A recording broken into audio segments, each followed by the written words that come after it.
మన పార్టీలో ఒక్కొక్కరుగా కొంతమంది కేసులకు భయపడి, కొంతమంది ఈ తికలవడతా మనకెందుకని, మరికొంతమంది మన పార్టీ 39లో కూడా రాదని రకరకాలుగా ఒక్కొక్కరే పక్కకు పోతున్నారు, అందరికీ తెలుసు. అందులో భాగంగా ఎవరైతే మనం ఎంతో మంచిగా మన 2 తెలుగు రాష్ట్రాల్లో వారు కూడా అభిమానించేటువంటి జంట, ఆ జంట సాక్షాత్తు వెంకటేశ్వర స్వామి సన్నిధానంలో కూడా ఎటువంటి వీడియోలు తీశారో అందరికీ తెలుసు. ఆ జంటను ఎవరైతే దువ్వాడ శ్రీనివాస్ ఉన్నాడో ఆయన్ను పార్టీ నుంచి సస్పెండ్ చేయటం, సరే ఎవరు ఆయన గురించి పెద్దగా మాట్లాడకపోయినా మన బాధ్యత కాబట్టి మనం మాట్లాడాలి. ఎందుకంటే మన పార్టీని ఎక్కడికో తీసుకొని పోదాం అనుకుంటాము. మన పార్టీలో అన్నను ముఖ్యమంత్రిని చేయాలా, ప్రధానమంత్రిని చేయాలని లక్ష్యంగా పోయేటువంటి మనం ఆయన గురించి సస్పెండ్ చేసింది కాబట్టి ఒక చిన్న వీడియో విశ్లేషణ చేద్దాం. పరిస్థితి ఇప్పుడు ఎట్టున్నదంటే, Roja aunty, Rajani aunty, anchor Shyamala aunty, ఈ ఆంటీ గారులను చూసి సరిపెట్టినారు రాష్ట్రంలో ఉండే ప్రజలు. ఎన్నికల ముందు కానీ, మనం అధికారంలో ఉన్నప్పుడు కానీ, ఎన్నికల సమయంలో వీళ్ళు చేసినటువంటి వ్యాఖ్యలు కానీ ఇదంతా చూసి పక్కన పెట్టినారు. ఇప్పుడు రోజా ఆంటీ గారికి అంత ప్రజాదరణ లేదు, యాంకర్ శ్యామల ఆంటీ గారికి అంత ప్రజాదరణ లేదు, రజనీ ఆంటీ గారికి ఏ విధంగా ఉండదో మనం చిలకూరుపేటలో చూసినాం, అదేవిధంగా మనం గుంటూరులో కూడా చూసినాం.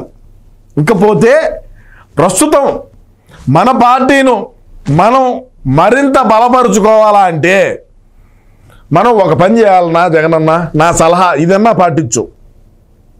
ఇప్పుడు మనం మాధురి ఆంటీకి మనం గన పార్టీ ఉపాధ్యక్షురాలు పదవి ఇచ్చినామంటే, నువ్వు అంటే శివన్న పార్టీ పెట్టినాడు, మనం కొనుక్కున్నావు, నువ్వు పార్టీ అధ్యక్షుడు అని చెప్పుకుంటున్నావు, అదేవిధంగా ఏమో పార్టీ ఉపాధ్యక్షురాలు అని చెప్పి గన మనం పెడితే, ఆమెను ఆ పదవి ఇచ్చి మనం గన గౌరవించితే మాధురి ఆంటీ గారి యొక్క వాక్చతుల్యం, ఆమె మాట్లాడే మాట, ఆమె ఏ విధంగా ప్రజలతో మాట్లాడుతుంది, ఏ విధంగా రాజకీయం చేస్తుంది, ఏ విధంగా ప్రజల్ని ఆకట్టుకుంటుంది, మరీ ముఖ్యంగా యువతను ఏ విధంగా ఆమె డ్యాన్సులు వేస్తుందా, ఇంకొకటి చేస్తుందా పక్కన పెట్టు, ప్రజల్లో ఆదరణ ఉన్నది.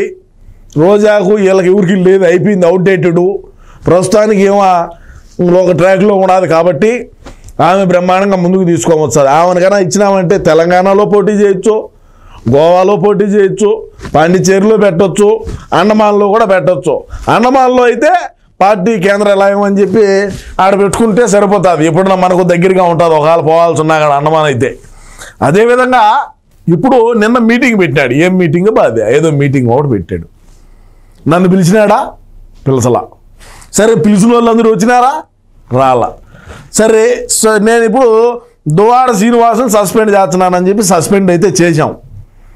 అదే మనం మాధురిని సస్పెండ్ చేసామని చెప్పినామా, ఆమె ఏ విధంగా పనిచేసింది గ్రౌండ్లో, మన దువ్వాడ శ్రీను గెలవాలని గెలిచే మంత్రి పదవి ఇచ్చారు. మంత్రిని నేను మా శ్రీనివాస్ గారిని, శ్రీను కాదు మా రాజా కదా అనేదిరా, రాజా ఆ రాజాకు మంత్రి ఇచ్చితే నేను చూడాలా అని ఆమె ఏ విధంగా గ్రౌండ్లో కష్టపడింది ఆమె. మీరు చూడండి ఒకసారి, రాష్ట్ర ప్రజలారా మీరు కూడా ఆలోచన చేయండి. ఆమె రాజకీయాల్లో ఏ విధంగా రాణించాది, చీరల వ్యాపారం ఏ విధంగా పెట్టింది, ఏ విధంగా చేసింది, వాణితో ఏ విధంగా మాట్లాడింది, వాణి పిల్లలతో ఏ విధంగా మాట్లాడింది అనేది ఒకసారి ఆలోచన చేయండి. గతంలో అంటే ఆమె ఇంట్లోకి ఏమపోయి, అబ్బా అవి మాటలు కాదులే, మన పార్టీలో ఉండాల్సింది అటువంటి వాళ్ళు, మగవాళ్ళే మాట్లాడతారు అనుకున్నాం, లేదు ఏమి కూడా మాట్లాడుతుంది. ఏమైనా మనం ఖచ్చితంగా సపోర్ట్ చేయాలా.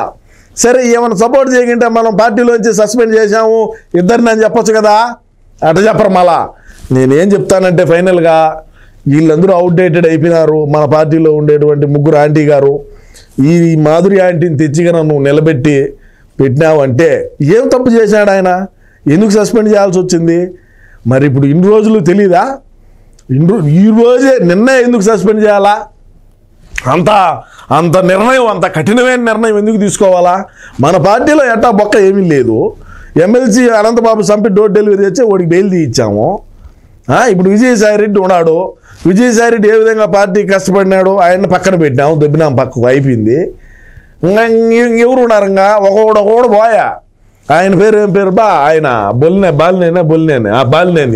బాలినేని శ్రీనివాసరావు ఉండే మీకు మేమవుతా మేనమావ అని అంటున్నారు. మనకు చుట్టాలు పెద్దగా తెలియదులే, పరిచయం లేదు. ఆయన ఉండే ఆయన పాటికి ఆయన పోయా ఇంకేవో నీ దగ్గర లబ్ధి పొందిన వాళ్ళేమో బయటకు వచ్చి మాట్లాడకపోతురి. ఇంకెవుడు మనకు దిక్కివుడు. కొంతమంది ఏమో అట్టపోయా, మరి కొంతమంది ఏమో పోలీసులు ఎత్తుకొని అక్కడ మర్యాదలు చేస్తే వాళ్ళు బయటికి రాకపోతురి. ఆ మర్యాదలు ఎట్టుడా అదేందో అది వేరే విషయము. మరి కొంతమందిని ఏమో మనం సస్పెండ్ చేసిమి. ఇట్లా ఏడాడ సెలవులు పలవలు అయిపోతే లాస్ట్కు మన ఇద్దరమే మిగులుతామని చెప్తున్నా జగనన్న నీకు. అందుకోసం అని చెప్పి మాధురిని మనం గౌరవించుకోవాల్సినటువంటి అవసరం ఎంతైనా ఉన్నది. ఇప్పుడు అందరూ ఈ వీడియో చూశారు, మీరేమనుకుంటారు, అసలు దువ్వాడ సీనుని ఎందుకు సస్పెండ్ చేశారు అనుకుంటారు కదా. ఒక ఇంటర్వ్యూ ఇచ్చేదానికి ఒక ఛానల్కి పోయినారు. ఛానల్కి పోతే ప్రస్తుతం ఎవరు మంచి లీడరు, ఏంది ఎవరి నాయకత్వం, ఏంది కథ ఎట్టున్నదని అడిగితే నారా లోకేష్ నాయకత్వం, యువ నాయకుడు బ్రహ్మాండంగా చేస్తున్నాడు, ఇటువంటి నాయకులే మనకు కావాల్సింది అని చెప్పినారు బా. అది చెప్పిన రోజు టాంచి అన్నకు కదులుతానే ఉన్నది, ఎప్పుడేద్దాం ఏటని. అది ఎట్టో నిన్న ఇంకొక తెగస్తా కదిలింది. ఆ కదలటం, కొట్టడం, అంపీయటం, పేపరు అయిపోయింది, కథం. ఇది కథ. సో ఏది ఏమైనా మాధురిని అయితే సస్పెండ్ చేయలే. ఆమెను మనం గౌరవించుకుందాం. మన ప్రతి వైసీపీ కార్యకర్త కూడా ఆమెకు అండగా నిలబడదాం. ఆమెకు మనకే ఆమె అండగా నిలబడుతుంది, అది వేరే విషయం. ఆమె దగ్గర మచ్చుగా డబ్బులు ఉన్నాయి, వాళ్ళ మొగుడు బాగా సంపాదించాడంట. మనలాంటి వాళ్ళకి కూడా ఆమె సహాయం చేస్తుంది. ఆఫ్టర్ మనమేంది ఎమ్మెల్సీకే దువ్వాడ సీనికే బ్రహ్మాండంగా సహాయం చేస్తుంది. మనకు చేయదా? మనకు కూడా అంతో ఎంతో చేస్తుంది.